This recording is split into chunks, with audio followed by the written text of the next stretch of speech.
नमः शिवाय। आज हम मुंबई, महाराष्ट्र के बांद्रा वर्ली समुद्र सेतु पर एक विशालकाय नाग के प्रकट होने की कथा सुनाएंगे। इस नाग का प्रकट होना मुंबई और भारत के लोगों के लिए एक अत्यंत महत्वपूर्ण संदेश लेकर आया, परंतु उससे पहले टिप्पणी खंड में हर हर महादेव अवश्य लिखें, ताकि यह टिप्पणी इस बात की साक्षी बने कि हमें भविष्य में भगवान शिव का आशीर्वाद प्राप्त हो। आमीन।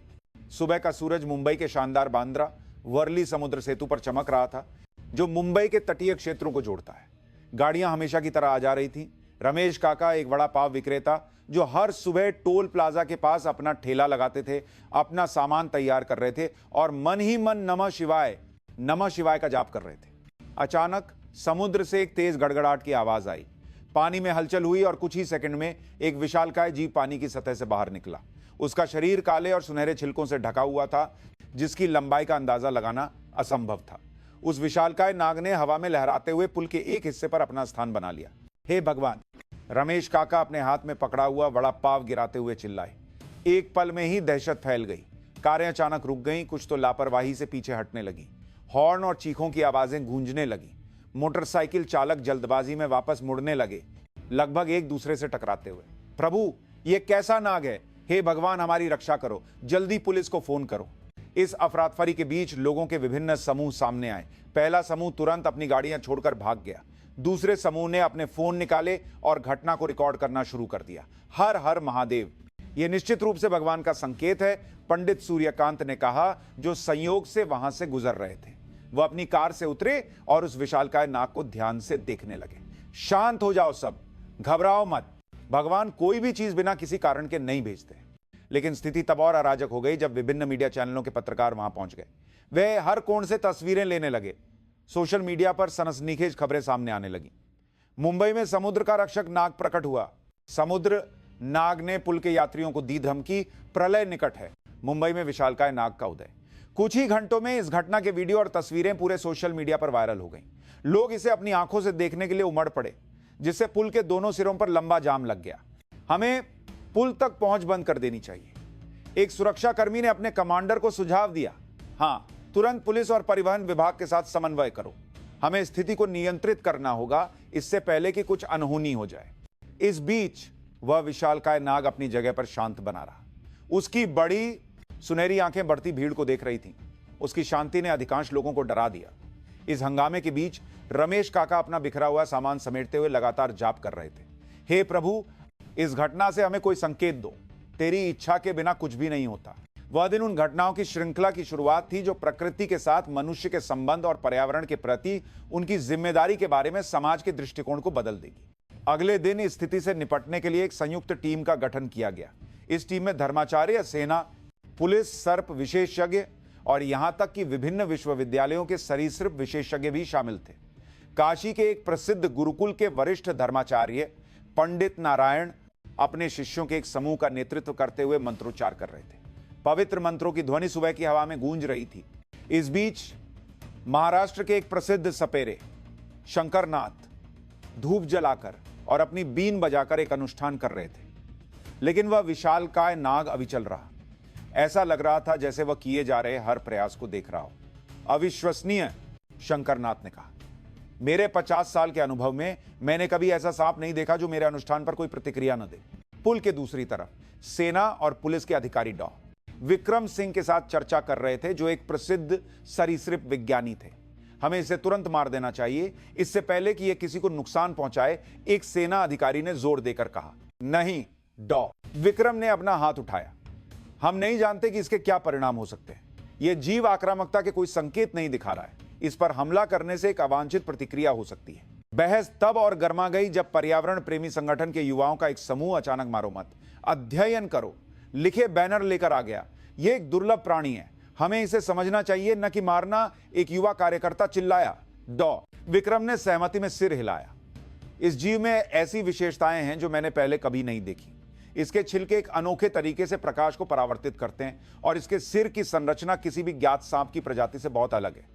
जैसे जैसे बहस जारी रही, एक टीवी पत्रकार घटनास्थल से सीधा प्रसारण कर रहा था। दर्शकों, यह मुंबई के पुल पर विशालकाय नाग की उपस्थिति का दूसरा दिन है।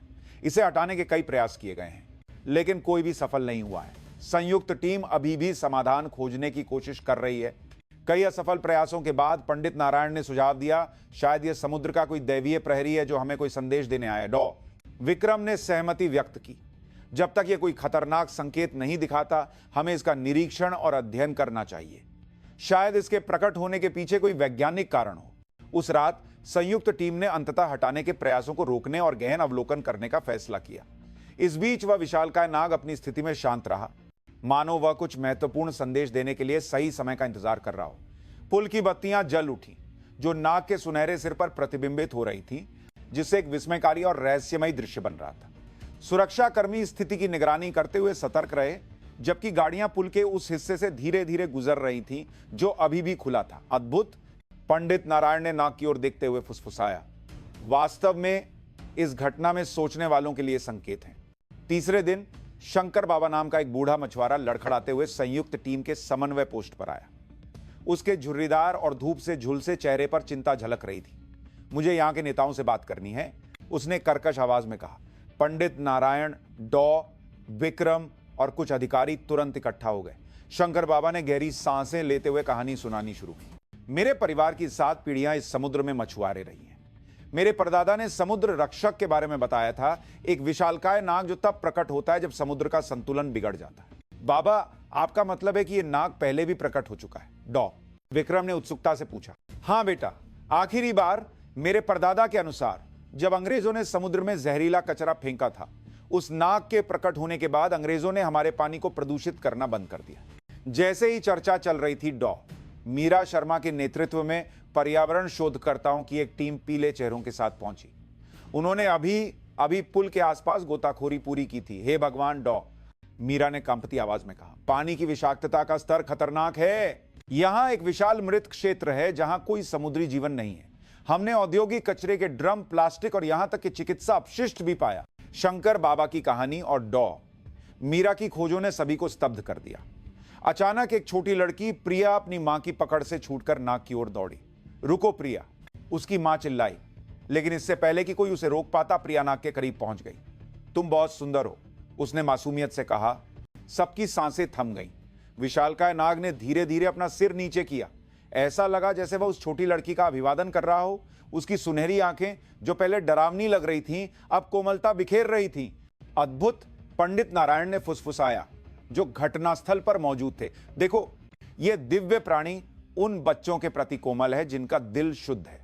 फिर एक और घटना घटी। ब्रेक फेल होने के कारण एक कार पुल पर फिसल गई।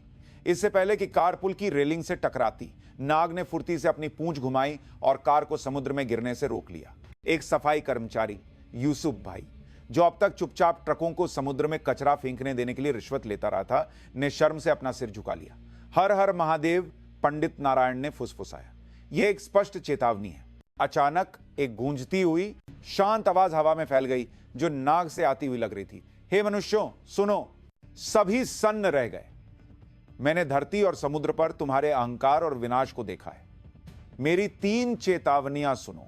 पहला, अभिमानी मत बनो और प्रकृति का अपमान मत करो, क्योंकि तुम उसी का हिस्सा हो। दूसरा, मेरे घर समुद्र को अपने कचरे से प्रदूषित मत करो। तीसरा, इस पुल से कुछ भी मत चुराओ, क्योंकि यह कई लोगों के जीवन का सहारा है। माहौल शांत हो गया, यहां तक कि गुजरने वाली गाड़ियां भी रुक गई। यह तुम सभी के लिए एक अनुस्मारक हो। नाग ने अपना संदेश समाप्त किया, शांति। उस संदेश के बाद विभिन्न प्रतिक्रियाएं सामने आई। कुछ ने तुरंत धन्यवाद में सिर झुकाया, कुछ रोने लगे, कुछ अभी भी चकित थे और कुछ इस घटना की प्रामाणिकता पर बहस करने में व्यस्त थे। यह स्पष्ट रूप से भगवान का चमत्कार है, एक व्यापारी चिल्लाया। नहीं, यह कोई तकनीक का कमाल है, एक युवा ने तर्क दिया। पंडित नारायण ने भीड़ को संबोधित किया, बहस करने का समय नहीं है। हमें संदेश पर ध्यान देना चाहिए, चाहे वह कैसे भी दिया गया हो। हमें आत्मनिरीक्षण करना चाहिए और उस ज्ञान को अपनाना चाहिए जो हमें दिया गया है। एक छोटी लड़की ने अपनी मां से पूछा, मां, भगवान ने हमसे बात करने के लिए एक नाग को क्यों भेजा? उसकी मां ने बुद्धिमानी से मुस्कुराते हुए कहा, शायद इसलिए बेटा, क्योंकि हम बहुत लंबे समय से एक दूसरे की बात नहीं सुन रहे थे। भगवान ने एक असामान्य तरीका चुना ताकि हम वास्तव में अपनी लापरवाही से जाग सकें। नाग के चौंकाने वाले संदेश के बाद डॉ विक्रम और पुलिस के नेतृत्व में संयुक्त जांच दल ने तुरंत गहन जांच शुरू की। निष्कर्ष चौंकाने वाले थे। हे भगवान, पुल के लगभग 40% बोल्ट और नट गायब हैं, एक इंजीनियर ने बताया। यह जानबूझकर की गई चोरी है। अचानक पुल का एक सुरक्षा गार्ड खड़ा हो गया। उसकी आंखों से आंसू बह रहे थे। मैं कबूल करता हूं, मैं इसमें शामिल था। हमें चुप रहने के लिए पैसे दिए गए थे। हे भगवान, मुझे माफ कर दो, उसने सिर झुकाते हुए कहा। कमिश्नर आलोक वर्मा ने गहरी सांस ली। इसके पीछे कौन है?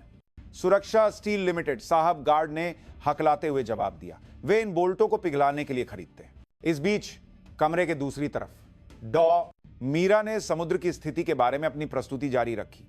पानी में विषाक्तता का स्तर सुरक्षित सीमा से 300% ऊपर है। हमें औद्योगिक कचरा, घरेलू कचरा और यहां तक कि चिकित्सा अपशिष्ट भी मिला है। इसका स्थानीय लोगों पर क्या प्रभाव पड़ा है? एक युवा पत्रकार ने पूछा, जो बैठक को कवर कर रहा था। डॉ मीरा एक पल के लिए रुकी। अच्छा सवाल है बेटा। पिछले 5 वर्षों में यहां मछली की आबादी में 60% की गिरावट आई है। पारंपरिक मछुआरे अपनी आजीविका खो चुके हैं। बैठक में मौजूद शंकर बाबा ने दुख में सिर हिलाया। तभी तो हम आजकल खाली जाल लेकर घर लौटते हैं। अचानक संबंधित विभागों के प्रतिनिधियों के बीच तीखी बहस छिड़ गई। यह पर्यावरण विभाग की जिम्मेदारी है। नहीं, यह बंदरगाह प्राधिकरण का अधिकार क्षेत्र है। बंदरगाह को जिम्मेदार होना चाहिए। बस। पंडित नारायण ने मेज पर हाथ मारा। सब चुप हो गए। आमतौर पर शांत रहने वाले धर्माचार्य को अपनी आवाज ऊंची करते देखना असामान्य था। हमारे शास्त्रों में कहा गया है, उन्होंने कांपती आवाज में जारी रखा, वसुधैव कुटुंबकम, पूरी दुनिया एक परिवार है। हम सब जिम्मेदार हैं। इस कमरे में मौजूद हर कोई, और जो यहां नहीं है वे भी इस विनाश में भागीदार हैं। कमिश्नर वर्मा ने सिर हिलाया। ठीक है, आज से बोल्ट चोरी के सभी अपराधियों के खिलाफ सख्त कार्रवाई की जाएगी। पुल की निगरानी सीसीटीवी और सेंसर से कड़ी कर दी जाएगी। एक संयुक्त टीम कचरा फेंकने की निगरानी करेगी। बंदरगाह को अपशिष्ट की निगरानी कड़ी करनी होगी। लेकिन यह सब व्यर्थ होगा। एक छोटी लड़की प्रिया ने अचानक कहा। सब उसकी ओर मुड़े।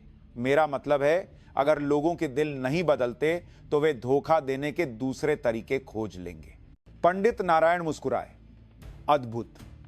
बच्चों के मुंह से अक्सर ज्ञान की बातें निकलती हैं। बिल्कुल सही कहा बेटी, हमें हृदय परिवर्तन और जागरूकता की आवश्यकता है। उस रात बैठक एक विशेष अंतर एजेंसी टीम के गठन के साथ समाप्त हुई।